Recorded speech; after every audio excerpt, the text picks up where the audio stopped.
Buenas tardes, sean todos bienvenidos nuevamente a nuestro estudio del libro de Efesios. Lo estamos haciendo los miércoles en la tarde para tratar de ir a través de todo el libro.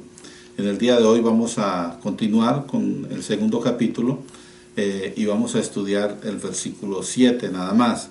Y vamos a estudiar solamente el versículo 7 porque pues tiene suficiente material y no quiero que nos saturemos mucho de muchas cosas para que lo que logremos hacer, lo que logremos avanzar, lo podamos entender, lo podamos atesorar y lo podamos también aplicar a nuestras vidas. Vamos, antes de seguir adelante, a orar, pedirle al Señor que nos dirija en este estudio y que hable a nuestra mente, a nuestro corazón y nos dirija en todo lo que vamos a hacer. Oremos. Padre, en esta tarde yo te alabo y te glorifico, Señor, te doy gracias porque eres Dios bueno y misericordioso. Gracias por permitirnos, Señor, tomar tiempo de estudiar tu palabra, de leer a través de la palabra tuya, Señor, la Biblia, y poder aprender, Señor, cuál es tu voluntad. Yo te pido, Señor, que hables a la mente, al corazón de cada uno y que nos ayude, Señor Santo, a asimilar las enseñanzas y poderlas compartir también. Te pido, bendito Dios, que si hay alguna persona con necesidades, de los que están mirando este video ahora mismo, que seas tú, Señor, propicio a las peticiones de sus corazones, Señor. También que nos inquietes para seguir inquiriendo en tu palabra, estudiándola, escudriñándola, Señor, para aprender y crecer más en el conocimiento tuyo. Bendice, Señor, pues este tiempo te lo pedimos dándote gracias, en el nombre de Jesucristo, nuestro Señor y nuestro Salvador. Amén. Muy bien, entonces vamos a empezar. Tomando el versículo 2, lo voy a leer, tengo yo aquí mis apuntes y vamos a tratar de ir despacito, pero tratando de explicar bien cada uno de los puntos que tenemos acerca de este versículo. El libro de Efesios, capítulo 2, versículo 7, que es lo que vamos a estudiar hoy, dice así, Efesios 2, 7, para mostrar en los siglos venideros las abundantes riquezas de su gracia, en su bondad para con nosotros en Cristo Jesús. Entonces, en este versículo, así simplemente leyéndolo, encontramos que hay tres temas principales que se mencionan en este pasaje, en este versículo. Y ellos son, el primero es para mostrar en los siglos venideros, vamos a hablar un poquito acerca de eso. El segundo tema que logramos mirar allí es que las abundantes riquezas de su gracia. Y el tercer tema que encontramos en este versículo también es en su bondad para con nosotros en Cristo Jesús. Entonces vamos a tratar de mirar cada uno de estos porciones, ¿verdad? Dividimos este versículo en tres, digamos, áreas o secciones o partes y vamos a mirar qué aprendemos de cada una de ellas. Para empezar, entonces, la primera parte dice para mostrar en los siglos venideros. Ahora, cuando dice mostrar, la palabra mostrar viene del griego endeiknimi. Bueno, yo trato de leer, mi griego es un poquito rusty, pero de todas maneras, endeiknimi es la palabra que se usa en el griego, en el original. Y la palabra mostrar quiere decir poner en exhibición o exhibir. Es como cuando usted quiere vender algo, usted lo tiene que mostrar, que sea palpable, que sea visible a las personas, ¿verdad? Que cada quien pueda mirar qué es lo que hay allí, cuál es el color, qué es el tamaño, todo eso. Eso es mostrar, exhibir todos los detalles. Entonces, esta palabra se usa en el Nuevo Testamento como unas 10 veces, más o menos. Y voy a leer un par de esos versículos donde se usa la palabra mostrar. Y es un poquito difícil decirlo en griego, endeiknimi, pero en español suena mejor, es más cortico. Mostrar. El libro de Romanos, capítulo 9 y versículo 17, lo voy a buscar, nos habla acerca de esta palabra. Es uno de los versículos donde esta palabra fue usada y voy a tratar de que me muestre aquí mi apunte. Muy bien. Dice Romanos 9:17, porque la Escritura dice a Faraón, para esto mismo te he levantado, para mostrar, allí está la palabra que viene del griego, endeichnimi, entonces para mostrar en ti mi poder y para que mi nombre sea anunciado por toda la tierra. Entonces dos cosas que vemos en este pasaje, en este versículo, Romanos 9:17, acerca de la palabra mostrar. Entonces primeramente mostrar el poder, y que por mostrar el poder, por haberse hecho notorio el gran poder del Señor, entonces el nombre del Señor sea nombrado a través de toda la tierra. Entonces Faraón fue puesto en este versículo para exhibir, ¿verdad?, el poder de Dios, la grandeza del Señor. Y es una historia que usted puede leer en el libro de Éxodo, ¿verdad?, en el Antiguo Testamento, y allí va a ver cómo todos los pueblos conocían la historia de Faraón, ¿verdad?, y de los judíos que iban caminando por el desierto, y ellos entendían el gran poder de Dios porque se hablaba de todas las cosas que sucedieron.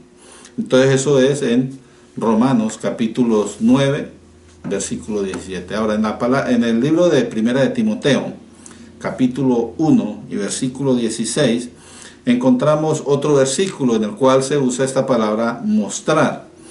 Y dice allí, 1 Timoteo 1:16, pero por esto fui recibido a misericordia, para que Jesucristo, dice allí, mostrase en mí el primero de toda su clemencia, para ejemplo de los que habían de creer en él para vida eterna. Entonces tenemos nosotros que entender que Pablo era perseguidor, ¿verdad?, de la iglesia, y posiblemente él pensaba que nunca iba a ser perdonado, pero el Señor Jesús lo perdonó, y por eso dice el versículo allí que él fue recibido a misericordia, o sea, recibió el perdón por la misericordia de nuestro Señor Jesucristo. ¿Todo para qué? Para que el Señor Jesús nuevamente mostrase toda su clemencia. Entonces, toda la clemencia que el Señor tenía para Pablo y que tiene también para todos aquellos que quieran aceptar y recibir el mensaje del Evangelio, el Señor va a mostrar esa clemencia a través de su misericordia. Muy bien. Un pasaje más en el libro de Tito, capítulo 3 y versículo 2. Tito 3, 2 dice que a nadie difamen, que no sean pendencieros, sino amables, y allí dice mostrando mansedumbre para con los hombres. Entonces este es un consejo que el apóstol le está escribiendo a Tito, que él tiene que enseñar en la iglesia, que las personas deben tener un comportamiento especial, ¿verdad?, un comportamiento que muestre, como dice allí, o exhiba la presencia de nuestro Señor en la vida de ellos. Por eso entonces en ese versículo, Tito 3:2, esta palabra mostrar es usada nuevamente para que los cristianos exhiban, ¿verdad?, la mansedumbre. Mansedumbre es docilidad, suavidad. Bueno, eso son cosas que ya hemos mirado en otros estudios. ¿Okay? Muy bien, un versículo más que usa esta palabra mostrar está en Tito también, capítulo 2 y versículo 7, donde el apóstol le dice a él que él tiene que presentarse bien. Entonces dice, presentándote tú en todo como ejemplo de buenas obras, en la enseñanza, dice, mostrando integridad y seriedad. Entonces los ministros, ¿verdad?, todos los que son líderes tienen que mostrar también integridad. Integridad quiere decir que lo que predican lo viven, que no son de dos caras, son personas íntegras, son personas que muestran lo que son, digamos, lo más claro posible. Muy bien, entonces concluimos que esta palabra mostrar significa ahí en ese versículo, ¿verdad?, al principio del versículo 7 del capítulo 2 que estamos estudiando, mostrar significa exhibir sin ocultar nada. Ahora, esa primera porción que estuvimos estudiando dice mostrar en los siglos venideros. Ahora, esto de los siglos venideros, ¿a qué se refiere?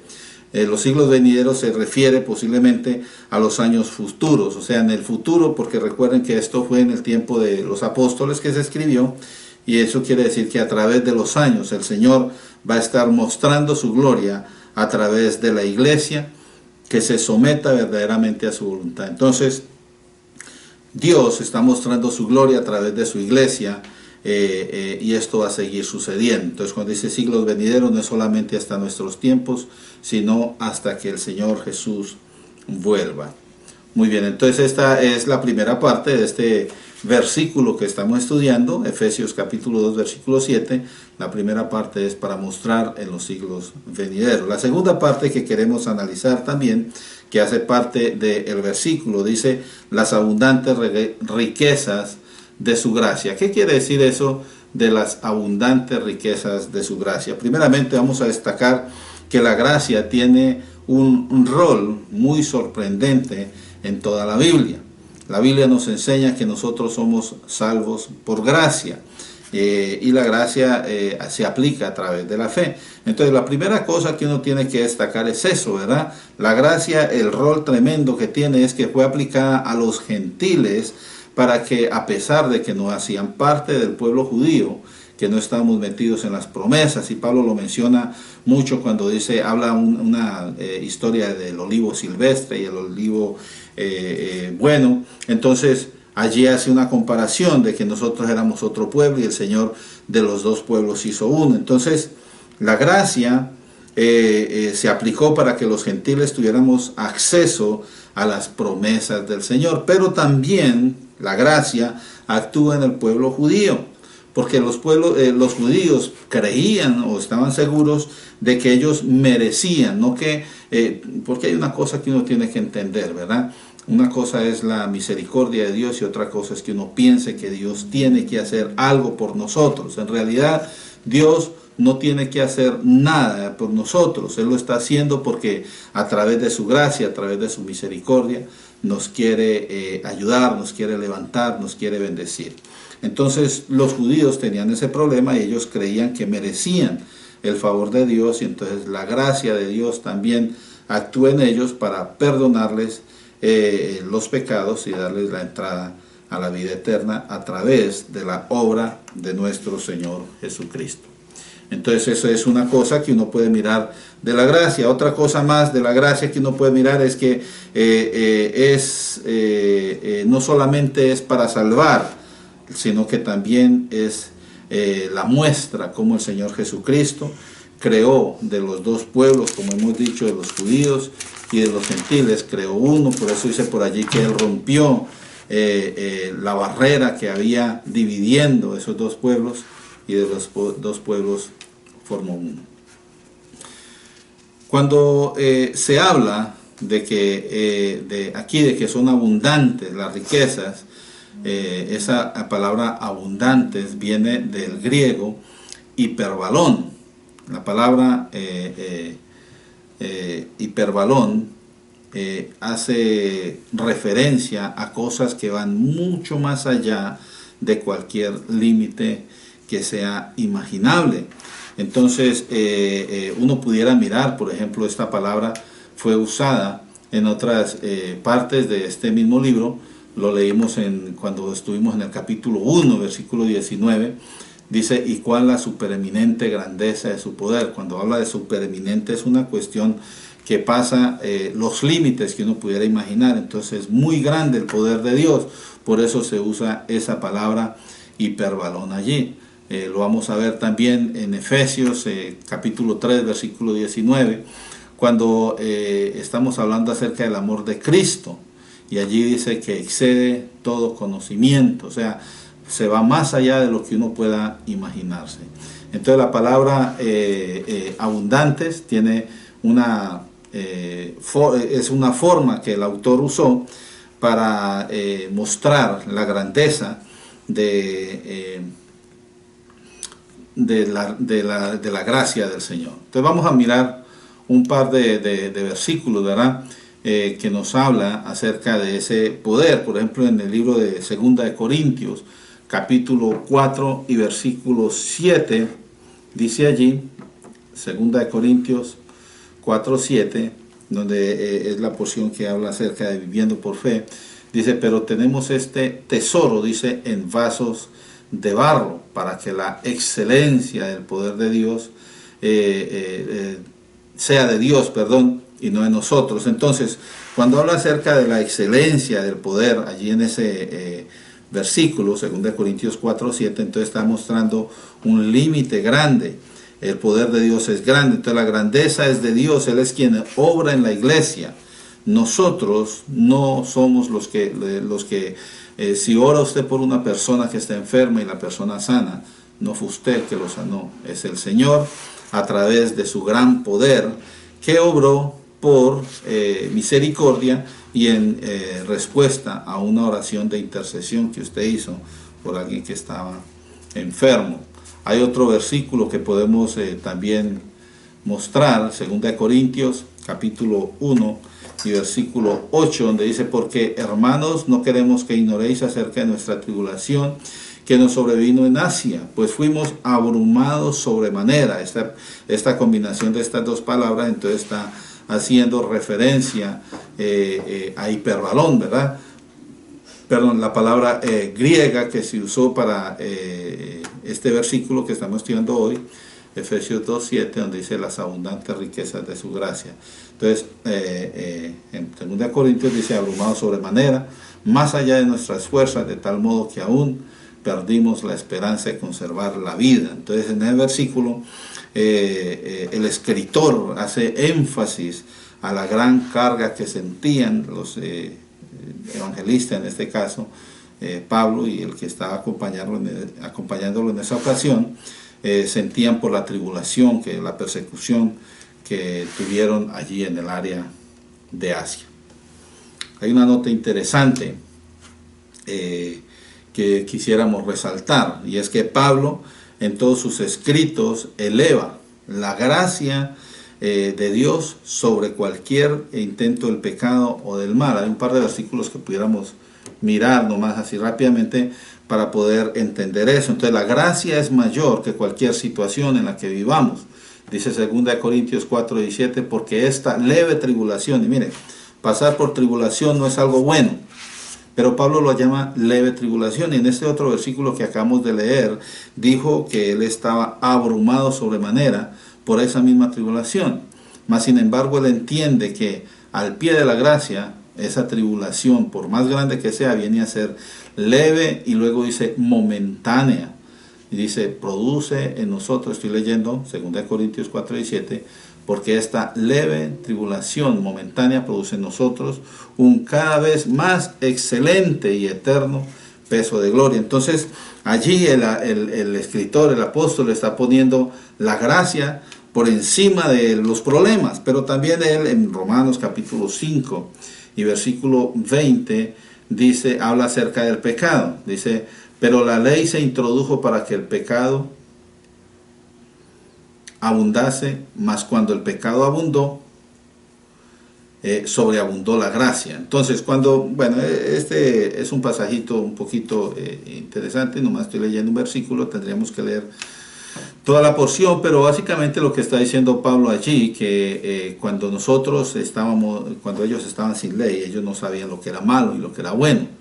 Entonces, cuando vino la ley, entonces el pecado abundó, o sea, se dieron cuenta que casi todo lo que hacían estaba malo. Pero cuando se dieron cuenta del pecado, entonces sobreabundó la gracia, quiere decir que tenían la esperanza de que a través del Señor y el perdón que ofrecía, ellos podían ser libres de del pecado y la condenación. Entonces, miramos pues que las abundantes riquezas de su gracia, cuando el apóstol, el escritor escribe eso allí, nos está mostrando de que es algo muy grande que nosotros tenemos. La gracia del Señor es maravillosa. La tercera parte en la que dividimos este versículo, donde dice, en su bondad para con nosotros en Cristo Jesús,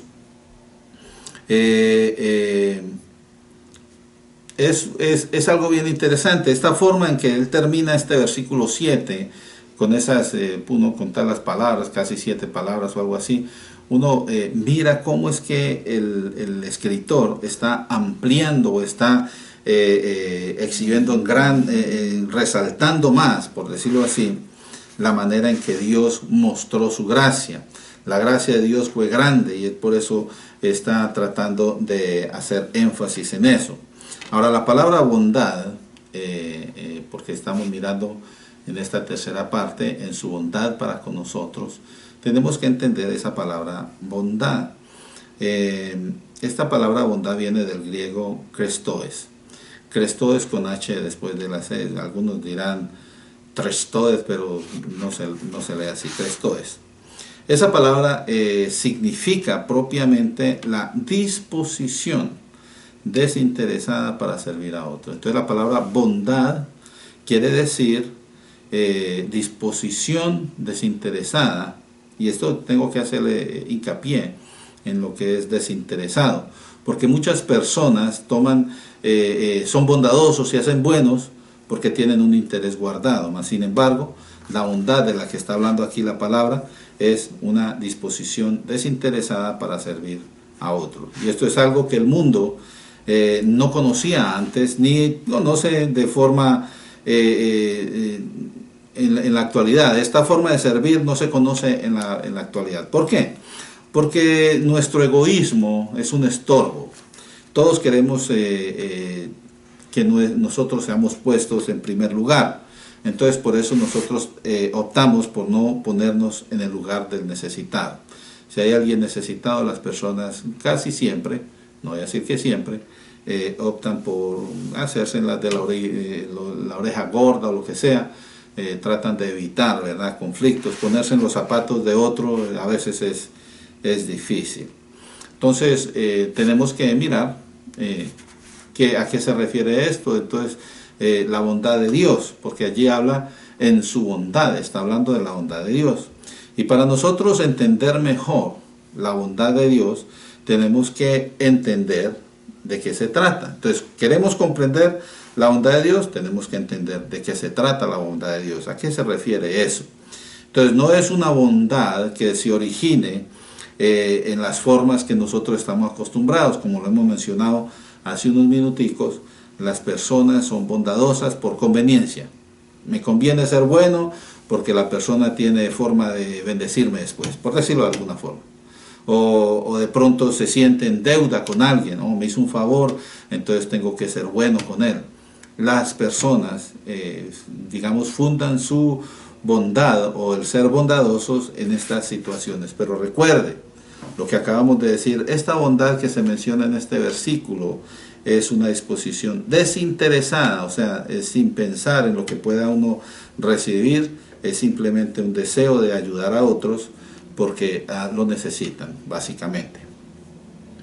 Entonces, vamos a mirar un par de versículos, ¿verdad?, que habla acerca de la bondad de Dios.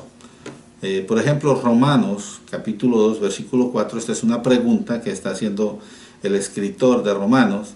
Dice, ¿o menospreciáis las riquezas de su benignidad? Está hablando que la gente desprecia la abundancia. Cuando habla de riquezas, esa abundancia casi que no se agota, de su benignidad y también de la paciencia y de la longanimidad, ignorando, póngale cuidado, que su benignidad te guía al arrepentimiento. Lo que está diciendo el escritor aquí es que las personas ignoran que Dios es bueno, que Dios es paciente y que Dios espera, ¿verdad? ¿Por qué hacen eso? Dice, porque ignoran que la bondad o la benignidad de Dios es la que nos guía a nosotros al arrepentimiento. Entonces, este versículo en sí, Romanos 2:4, habla de las riquezas de la benignidad de Dios. Y otra vez, quiero hacer hincapié en esto, cuando dice riqueza se refiere a algo que básicamente no se agota.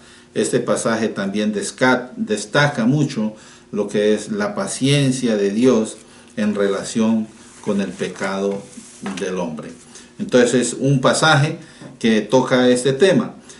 Hay otra cosa que quiero decir. Cuando el Señor Jesucristo, ¿verdad?, vino al mundo a darle vida a los que estábamos, ¿verdad?, como dice, a los hijos de desobediencia, estábamos muertos en nuestros delitos y pecados. entonces allí se cumplió la bondad de Dios, porque Dios es bueno, es que Él amó al mundo y dio a su Hijo. Entonces se cumple la bondad de Dios cuando el Señor Jesús viene e interviene o irrumpe o entra en la escena de la muerte en la que están los hijos de desobediencia. ¿Con qué fin? Con el fin de darnos vida.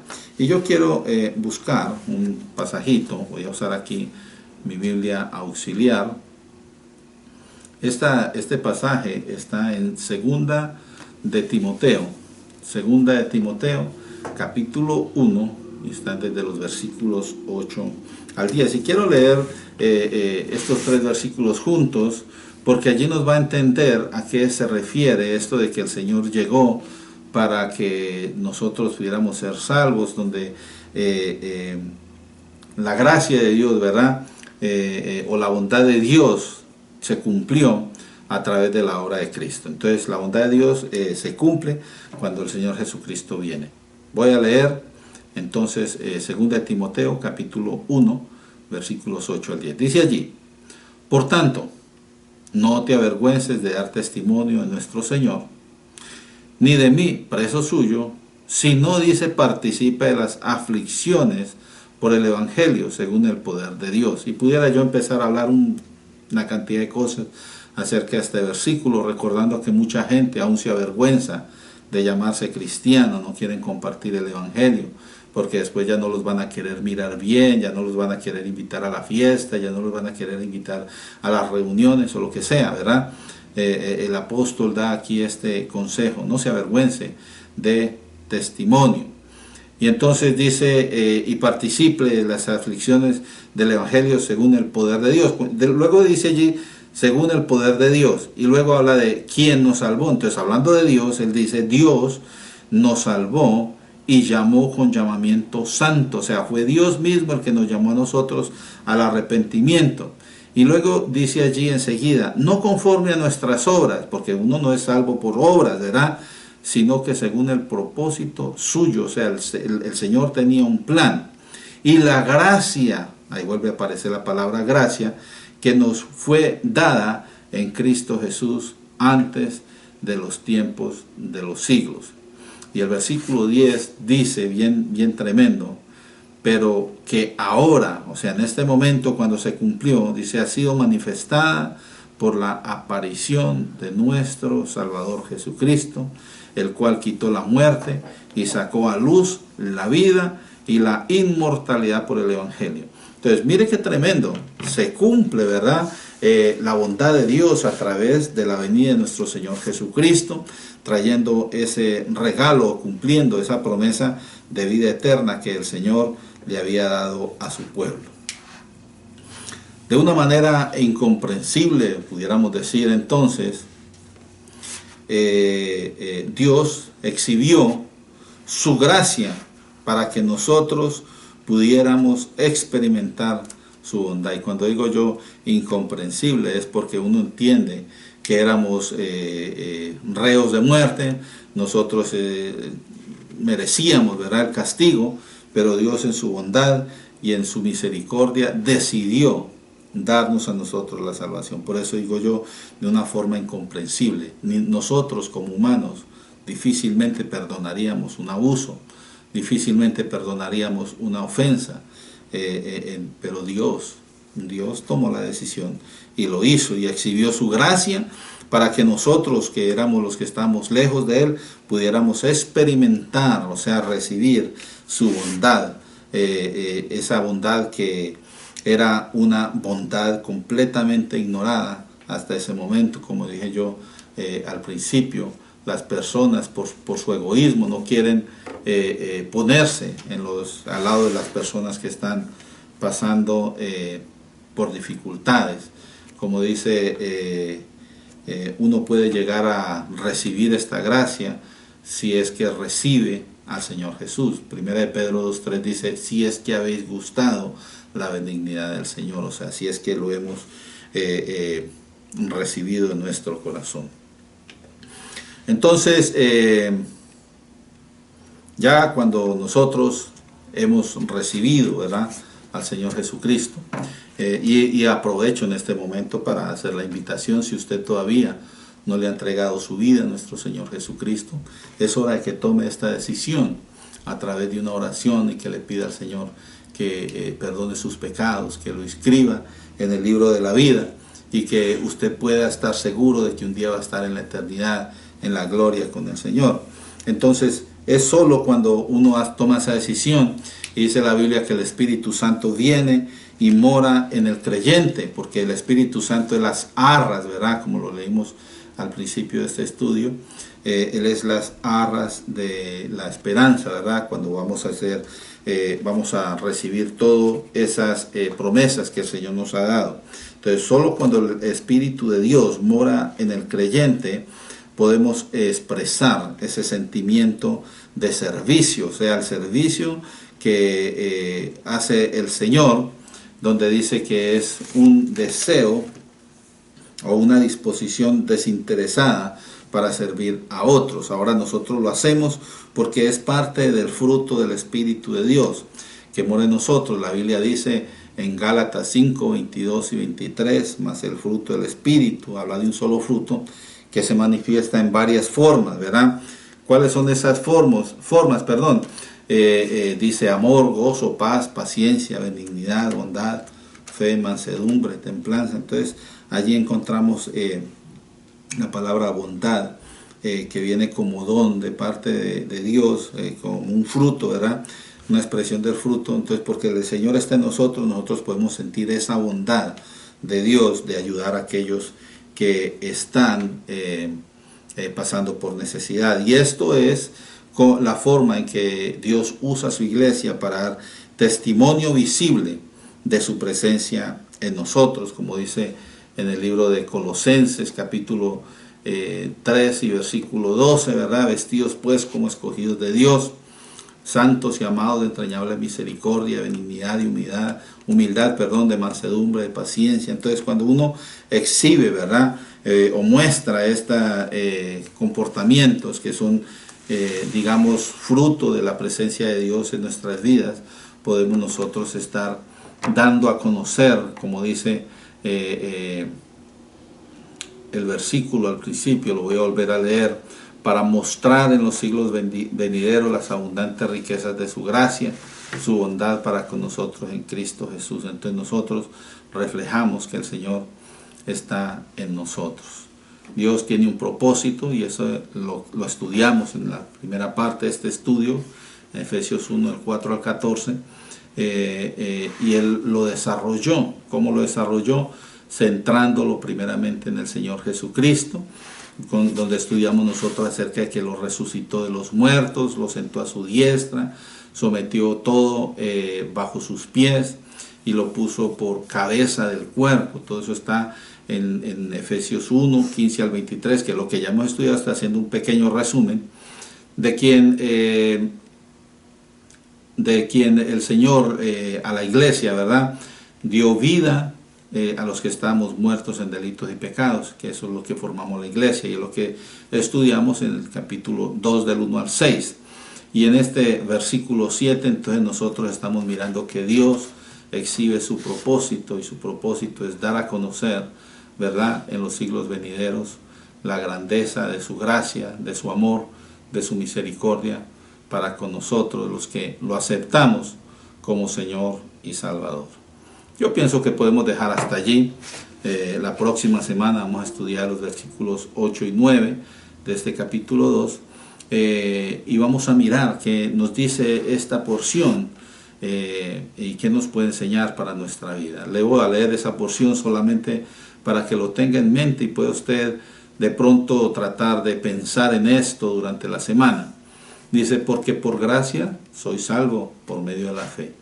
Y esto no de vosotros, pues es don de Dios, no es por obras para que nadie se gloríe. Y esto va a ser algo tremendo. Es un estudio que de verdad vamos a disfrutar mucho, porque nos vamos a dar cuenta que nadie puede ser salvo, por bueno que sea, por cosas que quiera hacer, solamente a través de la obra de nuestro Señor Jesucristo. Que es lo único que tiene que hacer la persona, es arrepentirse, recibir al Señor como Señor y Salvador, y vivir para su gloria. Entonces vamos a orar en este momento, vamos a darle gracias a Dios por este tiempo que hemos estado juntos y que el Señor nos guíe para hacer su voluntad siempre. Padre, yo te alabo en esta tarde, Señor, y te glorifico y te doy gracias, Señor, por habernos permitido estudiar este versículo, Señor, Efesios capítulo 2, versículo 7. Gracias porque a través de él, Señor, tú nos muestras grandes cosas, Señor. Todo lo que tú has querido hacer para con tu iglesia, Señor, primeramente, que tú vas a mostrar tu gracia, Señor, en la iglesia, que son unas riquezas grandes de gracia, Señor, y que tú has cumplido la bondad, Señor, en la iglesia a través de la venida de nuestro Señor Jesucristo. Gracias por las personas que están mirando en este momento este estudio. Yo te pido que tú les hables a la mente y al corazón. Y más importante, Señor, si ellos tienen alguna petición, bendito Dios, se propicio esas necesidades. Respóndele, Señor, sus oraciones y ayúdanos, Señor, a tomar conciencia de que te necesitamos, Señor, y que tenemos que aceptarte como Señor y Salvador para aquellos que no te han recibido, pero también que tenemos que permanecer, los que ya hemos puesto nuestras vidas en tus manos, Señor, permanecer en ti y seguir adelante, sirviéndote, Señor, y reflejando el amor tuyo a los demás. Te damos gracias por tu presencia nuevamente en nuestras vidas y nos ponemos delante de ti dándote gracias en el nombre de Jesucristo, nuestro Señor y nuestro Salvador. Que la paz del Señor sea con todos ustedes. Dios les bendiga.